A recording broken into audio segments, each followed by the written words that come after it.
नमस्कार, आपण पाहताय कोकणचं नंबर 1 महा चॅनल कोकण सात लाईव्ह बातमीपत्रात आपलं स्वागत। सुरुवात करूया हेडलाईन्सनं।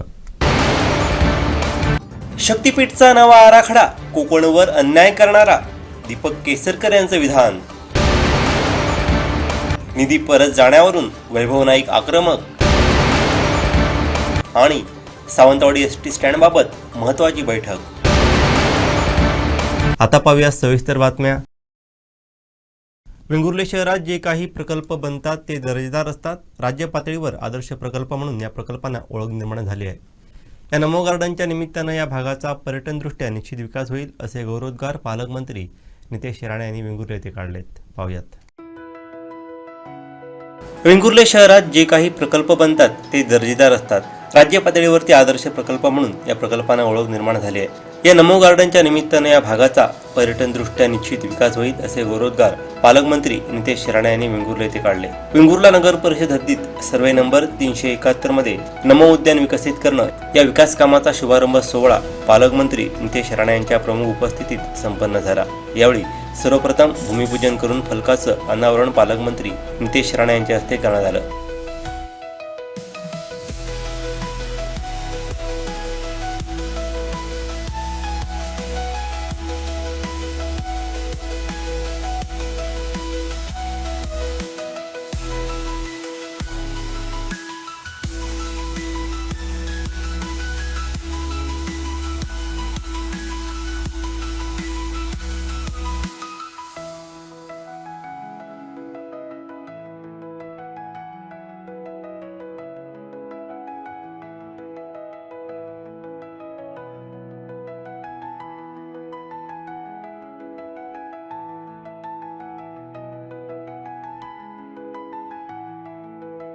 यावेळी नगराध्यक्ष दिलीप गिरप, उपनगराध्यक्ष सुहास गौंडळकर, मुख्याधिकारी हेमंत किरुळकर, भाजपा तालुकाध्यक्ष पप्पू परब, शिवसेना जिल्हा समन्वयक सचिन वालावलकर, महिला बालकल्याण सभापती गौरी मराठे, बांधकाम सभापती प्रणव वांगणकर यांच्यासहित सर्व नगरसेवक, नगर परिषद अधिकारी, कर्मचारी, स्थानिक ग्रामस्थ आदी उपस्थित होते।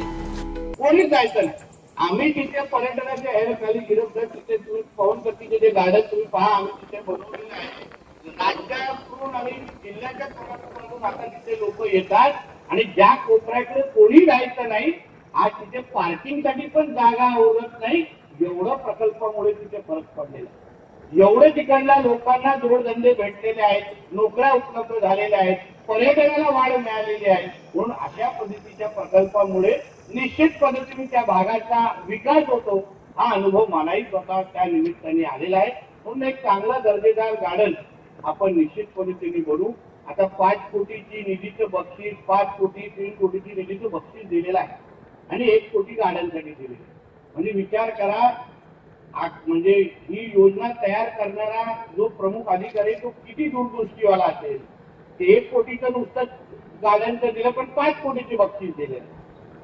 आमिष म्हणजे 5 कोटी, आमिषा शब्द आपण वापरू शकत नाही, पण 5 कोटीचा बक्षीस दिलेला आहे। आणि म्हणून मला असं वाटतं की स्पर्धा चांगली होईल।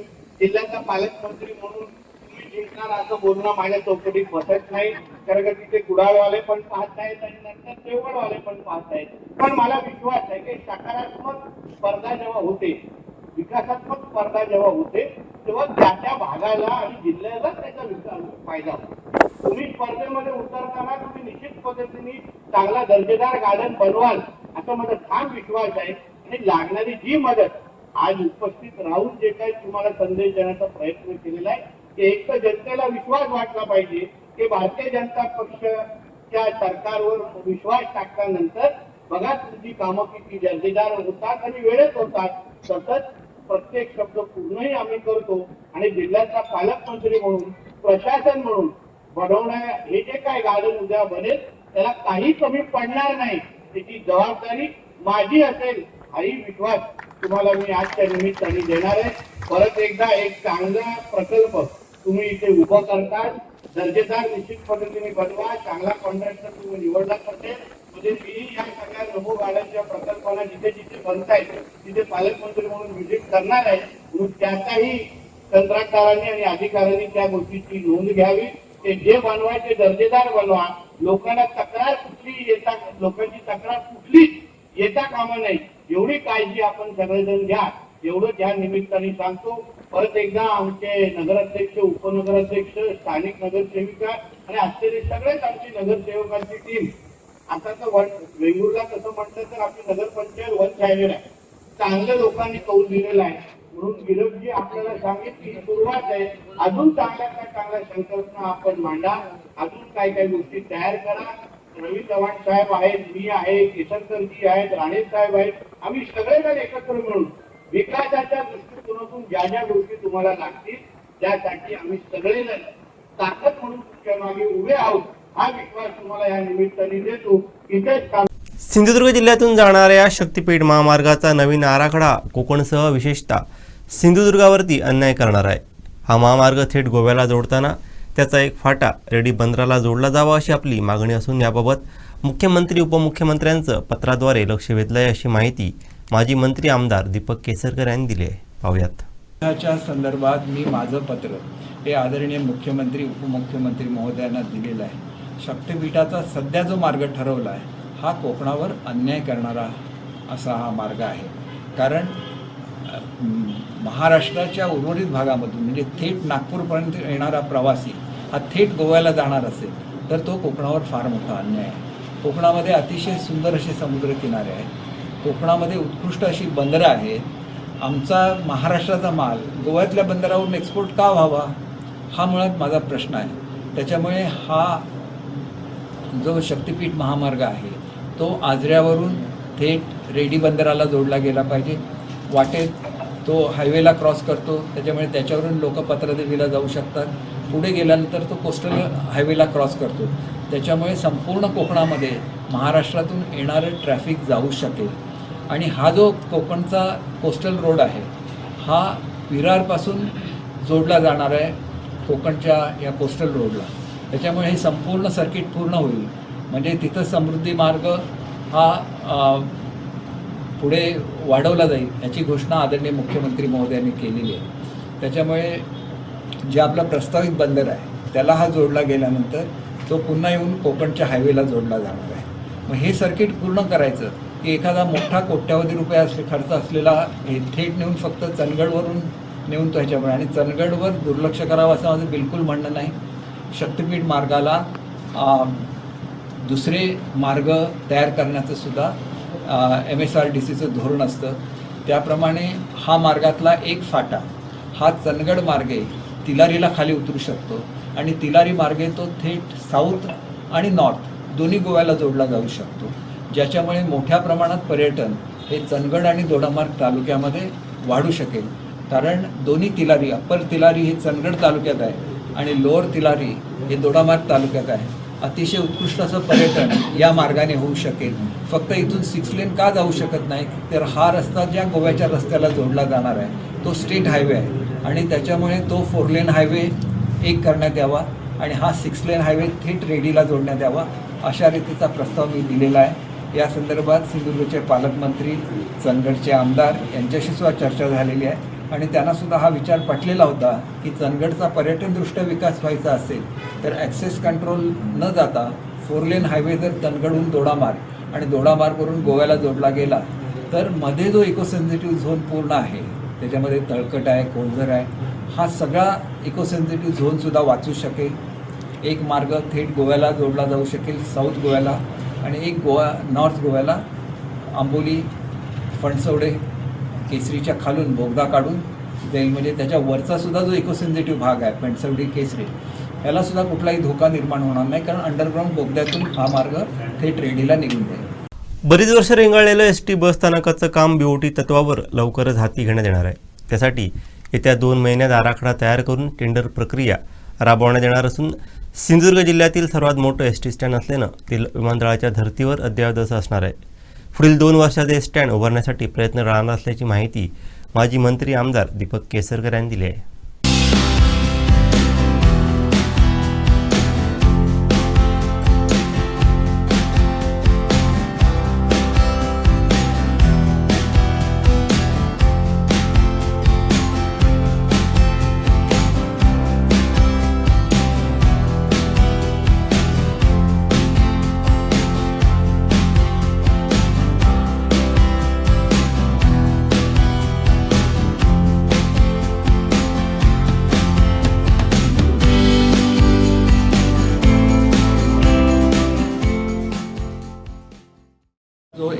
स्टँड आहे हा सर्वात जुना एस टी स्टँड आहे आणि सुमारे 70 वर्षापूर्वी या स्टँडचं बांधकाम झालं आणि त्यानंतर ह्या स्टँडच्या नवीन इमारत आणि असलेल्या परिस्थितीमध्ये स्टँडच्या दुरुस्तीचा एक प्रस्ताव मंजूर झालेला होता जो सुमारे 60-70 लाखाचा होता.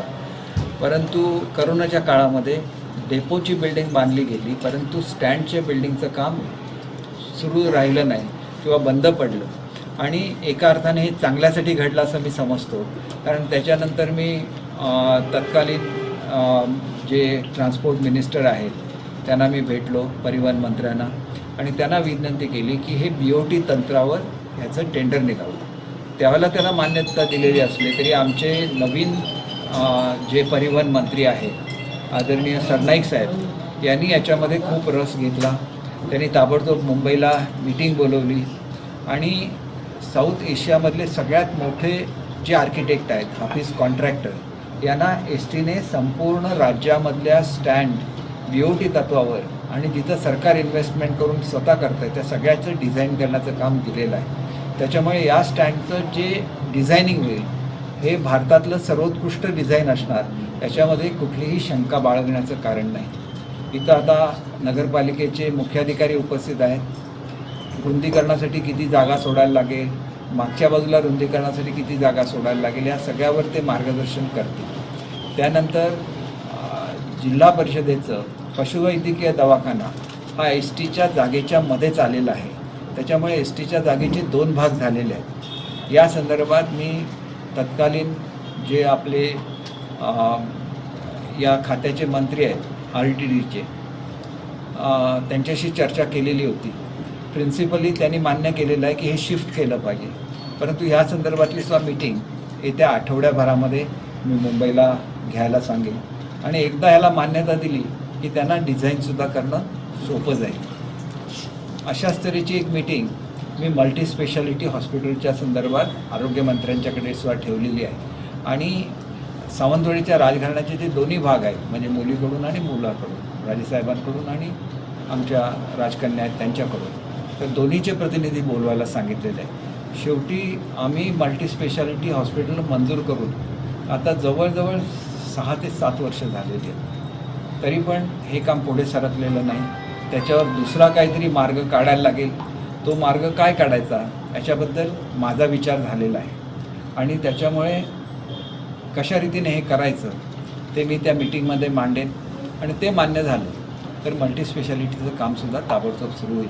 2च महत्त्वाचे विषय हे माझ्या मतदारसंघातले, त्यातला एक ST डेपोचा आहे आणि दुसरा मल्टी स्पेशालिटी हॉस्पिटलचा आहे. आम्ही नुकतेच दोडामार्गचं जे हॉस्पिटल आहे त्याला 5 कोटी रुपये आणि रिलीज केलेले आहेत. त्याच्यामुळे दोडामार्गच्या हॉस्पिटलचं काम पूर्ण होईल. वेंगुर्ल्याच्या हॉस्पिटलचं काम पूर्ण झालेलं आहे. शिरोडाच्या हॉस्पिटलमध्ये जे काय सुधारणा होत्या त्या सगळ्या केलेल्या आहेत. निश्चितपणे डॉक्टरचा तुटवडा हा आमच्याकडे आहे, याच्याबद्दल कुठलंही दुमत असण्याचं कारण नाही. पण वरचेवर मी डॉक्टर्सची अपॉइंटमेंट करून घेत असतो. सावंतवाडीला फिजिशियन नव्हते, फिजिशियनची अपॉइंटमेंट करून घेतलेली आहे. भूलतज्ञ नाही आहे, त्यांची अपॉइंटमेंटची ऑर्डर निघालेली आहे. एका आठवड्याभरामध्ये भूलतज्ञसुद्धा इथं हजर होते. अशाच तऱ्हेचे काही पोस्ट या दोडामार्ग, शिरोडा आणि वेंगुर्ल्याला वेकंट आहेत. त्यांच्या संदर्भातसुद्धा लवकरात लवकर त्या पोस्ट भरून घेण्याच्या संदर्भात मला आरोग्यमंत्री महोदयांनी आश्वासन दिलेलं आहे आणि त्याच्यामुळे आरोग्याचा प्रश्न हा सर्वात महत्त्वाचा प्रश्न असतो.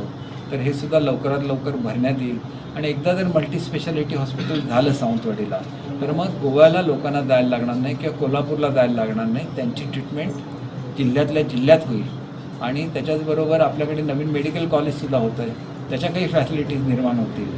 त्याच्यामुळे निम्मा जो जिल्ह्याचा भाग आहे तो मेडिकल कॉलेजवर अवलंबून राहू शकतो, निम्मा भाग हा मल्टी स्पेशालिटी हॉस्पिटलवर अवलंबून राहू शकतो आणि त्याच्यामुळे आरोग्य सुविधांमध्ये खूप चांगलं असं अंतर लोकांना येत्या 1-2 वर्षामध्ये बघायला मिळेल याची मला खात्री आहे. आणि म्हणून STच्या ह्याच्यासाठी मी स्वतः आलो. मुद्दाम एवढ्या कामासाठी मी मुंबईहून इथं आलो कारण इतर काही महत्त्वाचे विषय मुंबईला पेंडिंग असतानासुद्धा मी इथं आलो.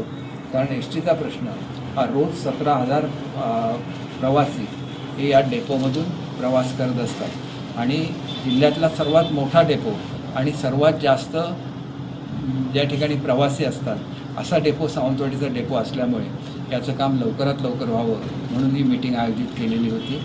आपल्या या प्रेस कॉन्फरन्सनंतर मी त्याची पाहणी करायला त्यांचे जे प्रतिनिधी आलेत त्यांच्याबरोबर आणि मुख्याधिकाऱ्यांच्याबरोबर जाईल. सर्वांच्या सहकार्याने अतिशय सुंदर असा या ठिकाणी एस टीचा जसं विमानतळ असतं त्या धर्तीवर अनेक ठिकाणी राज्य शासनाने एस टी डेपो डेव्हलप केलेला आहे. तसंच सावंतवाडीचा सुद्धा डेपो व्हावा अशी मी अपेक्षा करतो. मी 2 वर्षात हा एस टी स्टँडचा पूर्ण होईल अशी अपेक्षा आहे. आणि आमच्याकडे 2 स्टँड असल्यामुळे तात्पुरतं जे शिफ्टिंग आहे ट्रॅफिकचं ते एका स्टँडवरून दुसऱ्या स्टँडवर करून करता येईल. कारण मोठ्या प्रमाणात एक्सकवेशनसुद्धा करायला लागेल मातीचं.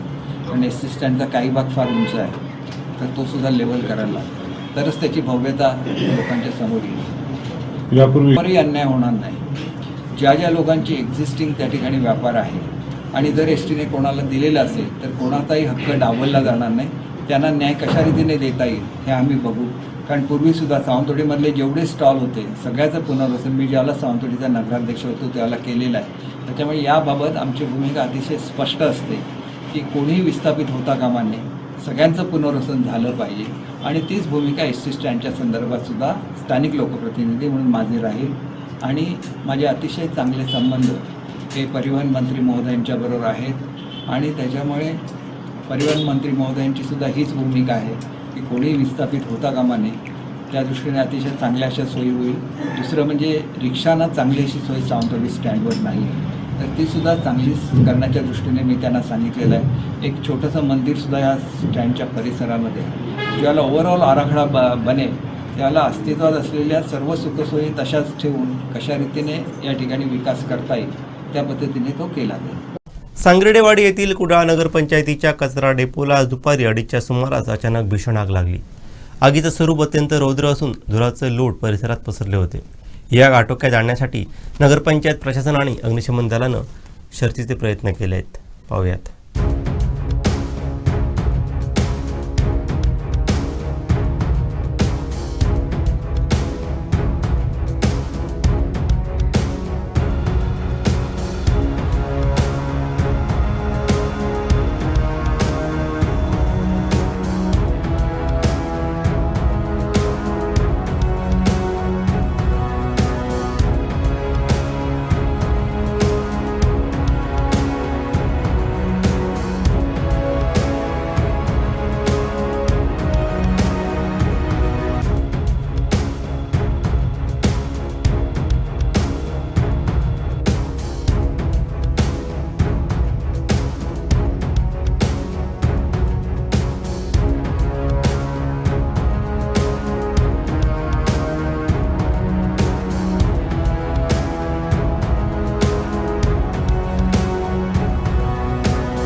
देवगड येथील संविधानिक विचार मंचच्या वतीनं महामानव डॉक्टर बाबासाहेब आंबेडकर यांची 135वी जयंती साजरी करण्यात आली.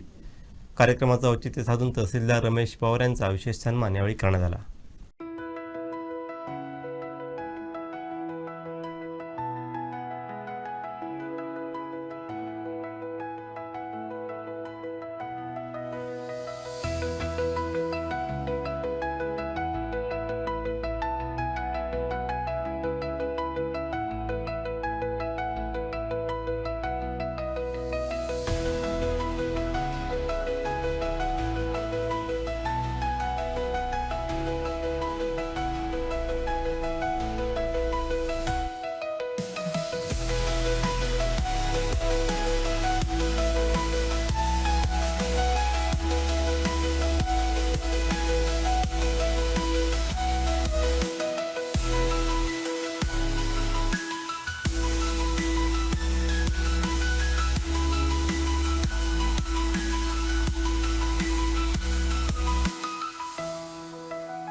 एखाद्या कामासाठी एखादी व्यक्ती आली तर त्याचं काम काय हे पहिले समजून घ्या, त्यांचं ऐकून घ्या आणि मग प्रतिक्रिया करा.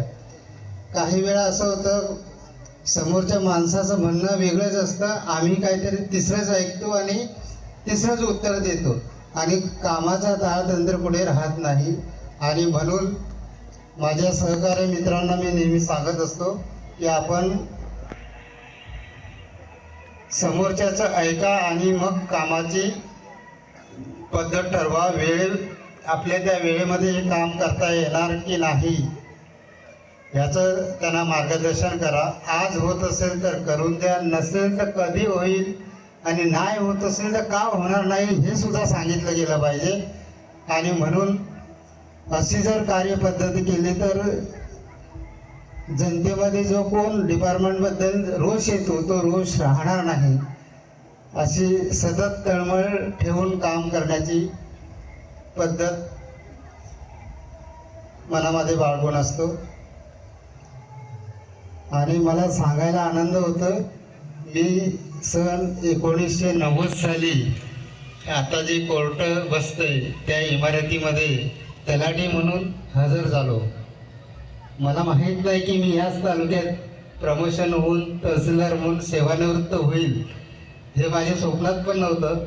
परंतु कदाचित देवाची कृपा असावी आणि मला तो योग इथं लाभतो आहे. तसं म्हटलं तर घरातली जी काही शैक्षणिक प्रगतीकडे बघितलं तर माझे आई वडील अशिक्षित आहे आणि त्यामुळे माझा फार मोठा शैक्षणिक वारसा माझ्या घरामध्ये होता आणि म्हणून मी इथपर्यंत पोचलो तर असं काय नाही. परंतु माझ्यावर जे काही संस्कार झाले त्या संस्कारच्या निमित्ताने मी ते दैनंदिन जीवनात आचरणात आणण्याचा प्रयत्न केला. आणि मग ते तलाठी असेल तरी तलाठी असताना त्या पदावर असताना सुद्धा आलेल्या माणसाला कसं समाधान करून काम करून पाठवावं हीच कल्पना सतत असते, आजही असते आणि पुढेही राहणार आहे. त्यामुळे या विचारमंचाने माझा सत्कार केला. विचारमंचाच्या सर्व सदस्यांना मी धन्यवाद देईन. आणि यापुढे सुद्धा माझ्याकडे राहील 31 मे हे माझी सेवेचा शेवटचा दिवस असणार आहे. आणि या दिवशी मला बरेचसे लोक विचारतात कोकणातच राहणार की गावी जाणार, कारण माझं गाव जसं आपल्या भागाला कोकण म्हणतात तसं माझ्या भागाला खानदेश म्हटलं जातं. तर म्हटलं मी हे सगळं 31 तारखेनंतरच ठरवणार आहे. परंतु या 36 वर्षाच्या कालावधीमध्ये जर बघितलं तर आपली इथली जनता फार चौकस आहे. आणि आम्ही शासकीय अधिकारी कर्मचारी सांगतो म्हणून समोरचा ऐकतो असं नसतं, तर इथं लोक हुशार आहेत. इथं लोकांना चांगलं काय खरं काय कायदा जाणणारी लोक आहेत. त्यामुळे इथला माणूस काम करून सिंधुदुर्ग जिल्ह्यात सोडून कुठल्याही जिल्ह्यात गेला तरी त्याला अपयश येत नाही. वेंगुर्ले तालुक्यातील शिरोडा बस स्थानकातून सायंकाळी 4:30 वाजता सुटणाऱ्या व मुंबई बोरिवली येथे जाणाऱ्या या आजपासून सुरू झालेल्या नवीन एसटी फेरीचा शुभारंभ वेंगुर्ला पंचायत समिती उपसभापती तथा शिवसेना प्रभारी तालुका प्रमुख सचिन देसाई यांच्या हस्ते एसटी बसला हार घालून व श्रीफळ वाढून करण्यात आला. पाहूयात. शिवसेना जिंदाबाद. बाळासाहेब ठाकरे यांचा दीपक भाई कसं आगे बढो, हम तुम्हारे साथ हैं. छत्रपती शिवाजी महाराज की जय. वेंगुर्ला ते बोरिवली ही यापूर्वी नियमित सुरू असणारी बस फेरी पुन्हा सुरू करावी यासाठी उपसभापती सचिन देसाई तसंच शिवसेना पदाधिकारी व शिवसेनेची राष्ट्रीय कर्मचारी सेना यांच्यामार्फत मागणी करण्यात आली होती. त्याबाबत शिवसेनेच्या वतीने पाठपुरावाही करण्यात आला होता. या शुभारंभ प्रसंगी राष्ट्रीय कर्मचारी सेना तालुकाध्यक्ष सुनील डोबळे, शिवसेना पदाधिकारी बाळा दळवी, दत्तगुरू परब, काशीनाथ नार्वेकर, कौशिक परब, पंकज शिरसाट, अजित राऊळ, शीतल साळगावकर, हर्षा परब, रवी पेडणेकर, अमित गावडे, बाळा खुडव, दिलीप मडकर, चालक वाघ तसंच ग्रामस्थ उपस्थित होते. आज आपल्या वेंगुर्ला तालुक्यातून जी आम्ही मागणी केली होती की वेंगुर्ला शिरोडा बोरिवली ही बस चालू करावी पुन्हा, कारण गणपतीपासून ती बस पूर्णपणे बंद होती. आणि ज्या वेळेला मी उपसभापतीपदाचा कार्यभार स्वीकारला त्याच्यानंतर माझ्या शिवसेनेच्या सर्वच कार्यकर्ते आणि सगळ्यांचीच मागणी होती, मग ग्रामस्थांची पण, की ही बस तात्काळ चालू झाली पाहिजे. त्यासाठी राष्ट्रीय आपली कर्मचारी संघटना असेल किंवा आमच्या शिवसेनेचे सर्व पदाधिकारी असतील यांनी ह्या प्रकारचं निवेदन मला दिलं होतं. आणि त्याच्यानंतर आम्ही संबंधित SD विभागाच्या याच्याशी भेट घेतली आणि तात्काळ ही बस सुरू होण्यासाठी त्याचा पाठपुरावा केला. आणि आज आनंदाची गोष्ट आहे की ही बस आज शिरोड्यामधून सुटणार आहे आणि ती 5-5:30ला वेंगुर्ल्यामध्ये जाऊन ती बोरिवलीपर्यंत जाणार आहे. खरोखरच एक चांगली आनंदाची गोष्ट आहे. ग्रामस्थांनी सुद्धा ह्या सर्व बस फेरीचा लाभ घेतला पाहिजे, जेणेकरून ते भारमान जर व्यवस्थित राहिलं तर ही कायमस्वरूपी बस ही चालू राहील आणि आपला शासनाच्या म्हणजे बसच्या ह्याच्यावर सुद्धा भार येणार नाही. त्याच्यामुळे जास्तीत जास्त याचा फायदा ग्रामस्थांनी लोकांनी घ्यावा एवढी या निमित्ताने विनंती करतो. तसेच या निमित्ताने आवर्जून एक सांगतो की या भागाचे आमदार दीपकभाई केसरकर असतील, जिल्ह्याचे पालकमंत्री निलेशजी राणे साहेब असतील किंवा परिवहन मंत्री प्रतापजी सरनाईक साहेब असतील, यांनी आमच्या पाठपुराव्याला सकारात्मक असा प्रतिसाद दिला आणि तात्काळ ही बस सुरू होण्यासाठी प्रयत्न केले. त्याबद्दल त्यांचेही मनापासून मी आभार व्यक्त करतो. आणि पुन्हा एकदा सर्वांना मनापासून ही आत्ताच सुरू होते बस, त्याच्यामुळे सर्वांना शुभेच्छा. आज या ठिकाणी बरेच महिने बंद असलेली वेंगुर्ला बोरिवली ही बस सेवा लोकांच्या मागणीमुळे आणि आमची शिवसेनेचे जे कार्यकर्ते आहेत त्यांच्या मागणीमुळे आम्ही आमचे नवनिर्वाचित उपसभापती सचिनजी देसाई, सचिन वालावलकर आणि आम्ही सर्वजण पदाधिकारी आणि आमची राष्ट्रीय मजदूर संघटना यामार्फत आम्ही डेपो मॅनेजरना भेटलो. त्याचप्रमाणे दीपकभाईंच्या मार्फत आपले जे परिवहन मंत्री आहेत प्रतापजी सरनाईक त्यांना पण त्यांच्याशी कॉन्टॅक्ट केले आणि ही बस नियमित सुरू व्हावी. या ठिकाणी जे प्रवासी आहेत त्यांची गैरसोय होऊ नये. या ठिकाणी प्रायव्हेट लक्झरी बऱ्यापैकी या ठिकाणी चालतात आणि मग SD महामंडळाची पूर्वीपासून असणारी आरोंदा परेल गाडी या ठिकाणी बंद झाली. मग ती गाडी का चालू होऊ नये? त्यावेळी एवढं चांगल्यापैकी भारमान होतं. फक्त नियमितता नसल्यामुळे भारमान कमी होतं. कारण लोकांना माहीत नव्हतं आज चालू आहे. जसं विमान सेवेचं झालं, बऱ्याचदा तिकीट काढून विमान मिळत नाही, नसती सेवा बंद झाली, तसं होऊ नये यासाठी आम्ही आग्रही मागणी निवेदन देऊन यांना केली. आणि त्यामुळे ही आता ही दीपकभाईंच्या माध्यमातून आपले परिवहन मंत्री प्रतापजी सरनाईक यांच्या माध्यमातून ही बस सेवा सुरू होते आणि त्यापेक्षाही ही नियमित सुरू राहावी यासाठी आमचे प्रयत्न असणार आहेत. त्याचप्रमाणे आमची जी शिवसेनेची राष्ट्रीय मजदूर संघटना आहे ज्याचे अध्यक्ष एकनाथजी शिंदे साहेब आहेत, तर त्यांच्या माध्यमातून या ठिकाणी आणखी 2 स्लीपर कोच किंवा ओल्वो बसेस वेंगुर्ला मुंबई त्याचप्रमाणे वेंगुर्ला पुणा अशा चालू हव्यात, अशा 4 बसेसची मागणी आम्ही केली आहे. त्याचबरोबर छोटे छोटे जे गाव आहेत, उदाहरणार्थ आसोली असेल, वांगणी असेल, असे जे छोटे गाव आहे, वेंगुर्ला वजराट वगैरे जाणाऱ्या गाड्या आहेत, वडखोल मार्गे जाणारी गाडी आहेत, ज्या ठिकाणी मोठ्या बसेस जाताना अडथळा होतो आणि भारमान मिळत नाही, त्यासाठी आम्ही 4 मिनी बसेसची पण मागणी केलेली आहे. त्या निवेदनात सचिनजी देसाईमार्फत आम्ही जे निवेदन दिलं त्या 4 मिनी बसेसची पण आपण मागणी केलेली आहे. तसेच जे SD मध्ये असणारा स्टाफ कमी आहे, वाहक कमी आहेत, चालक कमी आहेत, तर त्यासाठी पण मागणीचा आम्ही ठराव केला आहे. आणि येणाऱ्या काळात आम्ही सर्वजण वेंगुर्ल्याचं आमचं हे शिष्टमंडळ आणि आमची जी राष्ट्रीय संघटना आहे त्याचं शिष्टमंडळ जाऊन आम्ही लवकरच प्रताप सरनाईक परिवहन मंत्री यांची भेट घेणार आहोत. त्यासाठी दीपकभाईंच्या माध्यमातून आणि ज्या काही समस्या आहेत वेंगुर्ल्याच्या आपल्या ह्याच्या SD डेपोच्या त्या लवकरात लवकर आपण संपुष्टात आणू आणि वेंगुर्ल्याला पुन्हा एकदा STच्या बाबतीत चांगले सुगीचे दिवस येतील अशी मी माऊली मातेकडे या ठिकाणी प्रार्थना करतो. आणि या सर्व कर्मचाऱ्यांना आज जे पहिले वाहक जात आहेत, चालक जात आहेत, त्यांना पण त्यांचं पण चांगलं होऊ दे आणि ही बस नियमित अशी चालू राहू दे अशी मी या ठिकाणी प्रार्थना करतो. आज वेंगुर्ला बोरिवली बस सुरू झालेली आहे, तर कसा या बसचा रूट आहे आणि किती वाजता ती बोरिवलीला पोहोचेल? शिरोड्यावरून संध्याकाळी 4:30 वाजता, वेंगुर्ल्यावरून 5 वाजता, कुडाळ, कणकवली, लांजा, राजापूर, संगमेश्वर, चिपळूण, महाड मार्गे पनवेल, सायन मार्गे बोरिवली असा गाडीचा रूट आहे. बोरिवलीवरून संध्याकाळी 7 वाजता आणि शिरोड्यावरून संध्याकाळी 4:30 वाजता गाडी सुटणार. ठीक आहे. आणि कशा प्रकारे आता जो प्रवासी साधारण किती या बसमध्ये किती प्रवासी बसतील? या बसमध्ये 40 प्रवासी बसणार. नमो गार्डन म्हणून एक अतिशय चांगली संकल्पना आदरणीय पंतप्रधान मोदी साहेबांच्या नावाने सुरू झालेली आहे. त्याच्यामुळे शहरांमध्ये एक चांगल्या कॉन्सेप्टचं गार्डन आणि त्याच्यामुळे त्या भागाचा विकास हा अतिशय योग्य पद्धतीने होऊ शकतो. या दृष्टिकोनातून हा प्रकल्प राबवला जात आहे. प्रत्येक प्रकल्पाला 1 कोटीची निधी आणि 5 कोटीचं बक्षीस अशा पद्धतीचा अतिशय एक चांगला ढाचा तयार करून आम्हाला ह्या पद्धतीचे प्रकल्प राबवण्यासाठी राज्य सरकार म्हणून त्या नगरपालिकेंना ताकद देण्याचं काम आम्ही करतोय. आज वेंगुर्ल्यामध्ये त्याचं भूमिपूजन झालेलं आहे. काही दिवसा अगोदर कुडाळला झालं. येणाऱ्या काही दिवसामध्ये अन्य शहरांमध्ये पण होईल. पण अशा पद्धतीच्या नमो गार्डन जिल्ह्याच्या प्रत्येक शहरामध्ये उपलब्ध होतील, तयार होतील असा आमचा सगळ्यांचा प्रयत्न.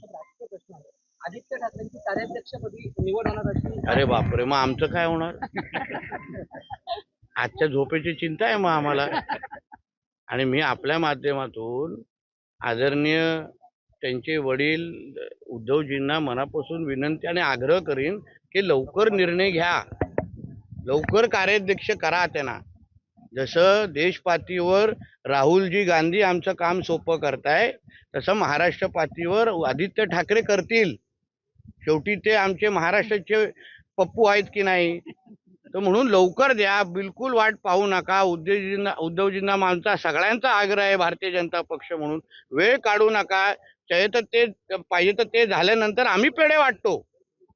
आणि फक्त एवढीच विनंती आहे की त्यांच्या कार्याध्यक्षाचा ठराव हा संजय राऊतांना मांडण्याची संधी द्या. मुंबईचे नगरसेवक आहेत, मुंबईचे MIM चे त्यांचं जात प्रमाणपत्र अवैध झालेलं आहे आणि त्यांच्या वडिलांचा पण अवैध झाला आणि तहसीलदाराने गुन्हा दाखल करण्याची शिफारस. म्हणजे काय आता कैसा गायब किया हे म्हणण्याची संधी भेटेल आम्हाला.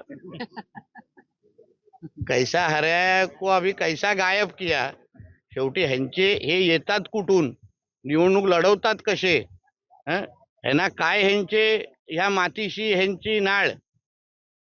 त्यांचे विचार ऐकल्यानंतर जेव्हा इस पुरे भाग को हम हरा कर देंगे म्हणजे ह्या सगळ्यांची कधी ना कधी तरी पार्श्वभूमी तपासली पाहिजे. हे जिहादी मानसिकतेचे आहेत का, ह्यांचे कागदपत्र इकडचे आहेत का, चुकून बांगलादेश आणि रोहिंग्याचे तरी नाहीत ना, हे सगळ्याची तपासलं पाहिजे. आणि हे लोकांना एकदाच आपल्या पाकिस्तानमध्ये बसलेल्या अब्बाकडे पाठवून द्या. असे लोकप्रतिनिधी आणि अशी घाण आमच्याकडे नको. अमरावतीत परतवाडीतील लैंगिक अत्याचारात मुख्य आरोपी म्हणून अयाज मोहम्मद तन्वीर हा मिमचा पदाधिकारी असल्याचं निष्पन्न झालं. पण तुम्ही एक लक्षात घ्या ना, आतंकवादी, जिहादी हे सगळे एकच धर्माचे कसे निघतायत हो? मग आम्हाला का बोललं जातं की आम्ही हिंदू मुसलमान करतो? आमचा मुद्दा एवढाच आहे, ज्या राष्ट्रामध्ये तुम्ही राहता त्या राष्ट्राला कुठेही गालबोट लावण्याची हिंमत करू नका. त्या राष्ट्राचा तिरंगा आपला झेंडा म्हणून स्वीकारा. आमच्याबरोबर वंदे मातरम म्हणा. पण हे असे जे काही हिरवे साप आमच्या देशामध्ये राहतात, ज्यांना आमच्या हिंदू राष्ट्राला इस्लाम राष्ट्र बनवायचे गजवाय हिंदच्या अंतर्गत, त्या हिरव्या सापांना जिथेही असतील, कुठल्याही कपड्यात, कुठल्याही वेशात, कुठल्याही बिळात लपले असतील, आमच्या देवाभाऊच्या महाराष्ट्रामध्ये या हिरव्या सापांना जागा नाही. आम्ही पकडून ठेचणार आणि त्यांना पाकिस्तान बांगलादेशमध्ये पाठवून देणार. म्हणजे कोणीही कुठल्याही प्रकारचा जिहाद आमच्या महाराष्ट्रामध्ये करण्याची हिंमत करू नये, नाहीतर तुम्हाला शुक्रवारी पण अडचण करण्याचे सगळे कार्यक्रम आमच्याकडे आहेत. या अचलपूरच्या नगर परिषद निवडणुकीत महमूदला निवडणूक प्रमुख MIM ने केलेलं. अहो, MIM ही दहशतवादी संघटना आहे, तो राजकीय पक्ष नाही आहे. PFI आणि ISIS या धर्तीवर MIM नावाची ही संघटना आणि पक्ष ज्याला आपण म्हणतोय, हे सगळ्या दहशतवाद्यांना निवडणुकीच्या प्रक्रियेमध्ये आणणं हेच MIMचं काम आहे. म्हणून पहिला ह्या MIM वर बंदी टाका. कारण ह्यांच्यातल्या अगर पदाधिकारी कार्यकर्ते उद्या आतंकवादी निघत असतील, देशाच्या विरोधात काम करणारे निघत असतील, तर मग हा असा पक्ष आपल्याला पाहिजे कशाला? आपल्या भारतीय लोकशाहीमध्ये बंदी टाका ना आणि त्या OSCला जेलमध्ये टाका. कुठल्या हिशोबाने त्या याच लोकांना निवडणूक लढवायची संधी देतात? उद्या निवडणूक जिंकल्यानंतर चुकून जिहादच करणार आहेत, बाकी काय करणार? बंदी टाका MIM वर, अशी माझी मागणी आहे.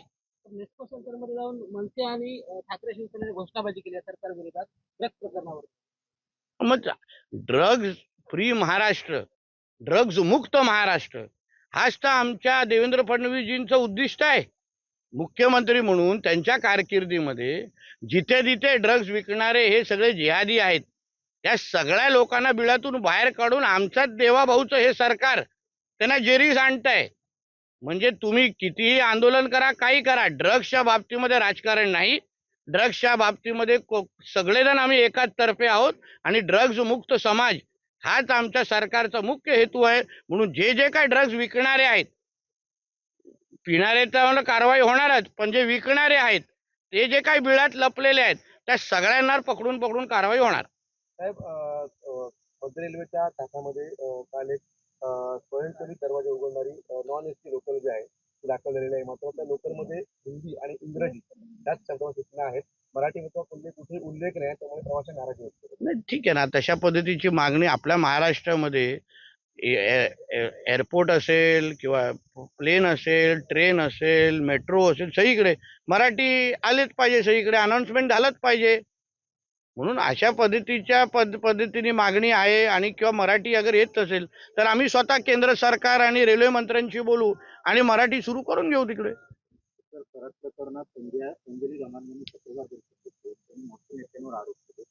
मी पत्रकार परिषद बघितलेली नाहीये म्हणून त्याच्यावर बोलणं उचित नाहीये.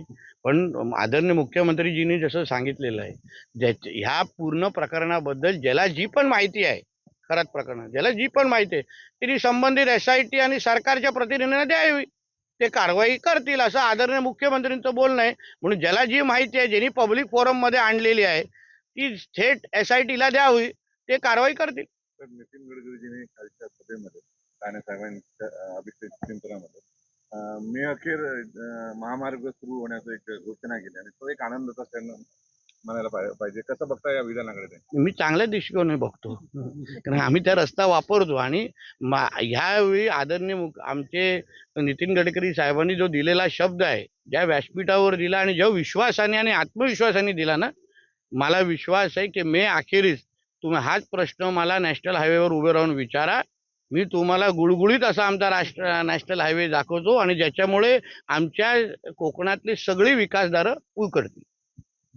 थँक्यू. 1 लाख पारितोषिक असलेल्या उद्योजक संदीप चौकेकर आणि प्रवीण तांबे मित्रमंडळ शिरवल ओराम क्रिकेट स्पर्धेचं नगराध्यक्ष संदेश पारकर यांच्या हस्ते शानदार उद्घाटन झालं.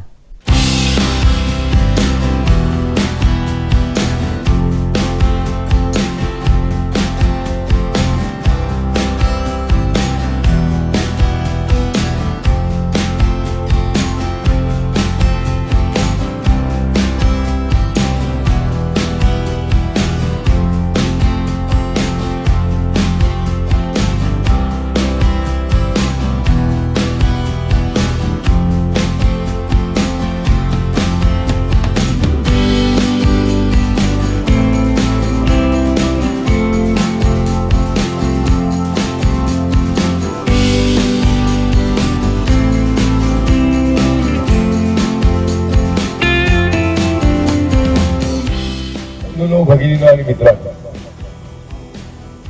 खरं तर फार कडाक्याचं ऊन या सध्याच्या एप्रिल महिन्यामध्ये सुरू आहे आणि या उन्हामध्ये आपण अशा प्रकारच्या या भव्य दिव्य स्पर्धेचं आयोजन केलं.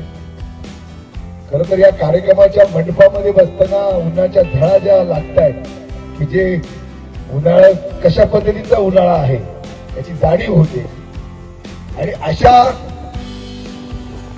उन्हाळ्यामध्ये या मैदानावर ह्या क्रिकेटच्या मॅची आपण भरवणार आहोत.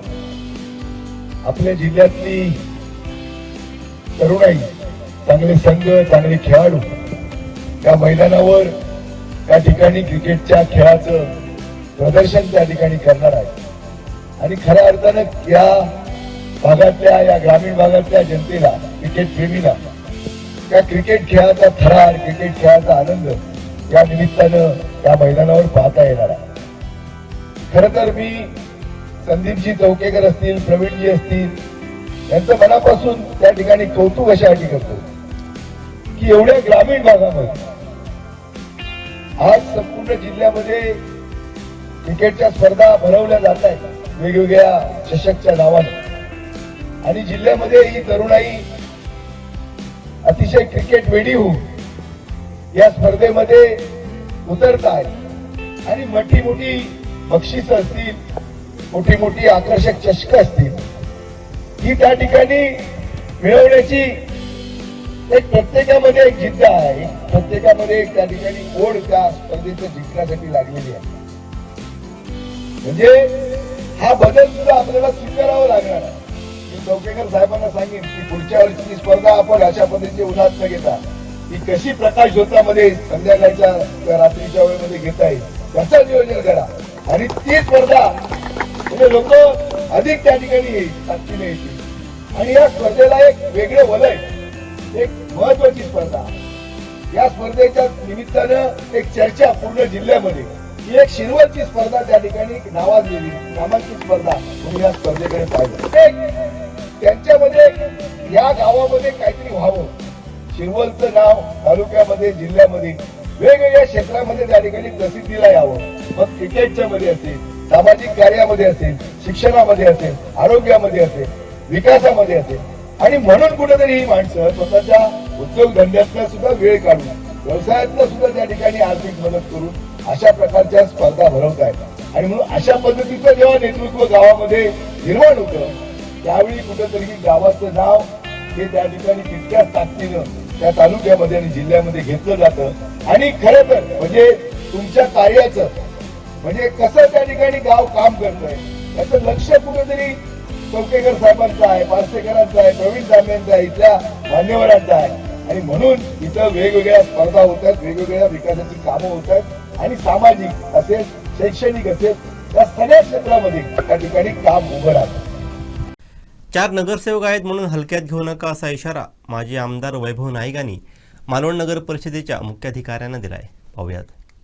आपण भूसंपादनासाठी जे घेतलेलं ते पैसे मागे गेले की कसं गेले मग असं तुमच्या कधी पाठी घेतले ते भूसंपादनाला वेगळे पैसे येत नाहीत कारण तुम्हाला माहिती आहे म्हणजे विशेष वापरून ते पैसे आले कळा विशेष वापरून ते पैसे गेले मे 2025 ते पैसे मागे गेले. आता तुम्ही काय केलं होतं तुम्ही प्रोसिजर चालू ठेवली असते ना तर ते पैसे राहून असतं आणि ते काय तुम्ही ते काय डायरेक्ट अकाउंट मध्ये घेतले नाही आपल्या अकाउंटला पैसे होते ना ते. हो बरोबर. मग पण ते काय करतात की ते 31 मार्च नंतर हे मागवतात की बाबा एका 31 मार्चला गेले नाही ना त्यानंतर 4-5 31 मार्च झाली 22ला पैसे 22ला पैसे 22-23 गेला 24 गेला तर 25ला तुमच्या गेल्या महिन्यामध्ये पैसे गेले. हे जर तुम्ही प्रशासनाने जर व्यवस्थित केलं असतं म्हणजे पदाधिकाऱ्यांनी सांगितलं असतं तर ते पैसे थांबले असते ना. ते काय काय वेळी कसं होतं की डिपेंड आपण हे अकाउंट असतो ते आपण डायरेक्ट ते घेतो. आता हे पैसे यांच्या अकाउंटला होते तुम्हाला डिपॉझिटला व्याज पण मिळालं त्याचं म्हणजे ते पण आता ते शासन तुम्ही तुम्ही पार्किंग हे केलं. हो हो हो काय झालं तुम्ही केलं मी यांना पण पत्र दिलं केलं साहेबांना त्यांच्याशी बोललो ते म्हणले आपण फक्त माझी माहिती म्हणे आता पीडब्ल्यूच्या रस्त्यावरची परमिशन कोण देतो बांधकामाची नाही हे सोडून देतो ना मार्जिन सोडून देतो म्हणजे आपण देतो पीडब्ल्यू तर देत नाही म्हणजे ते रस्ता आणि मार्जिनचं जे अंतर असेल पीडब्ल्यूची इमारत असेल ते मधलं एक आपलंच आहे.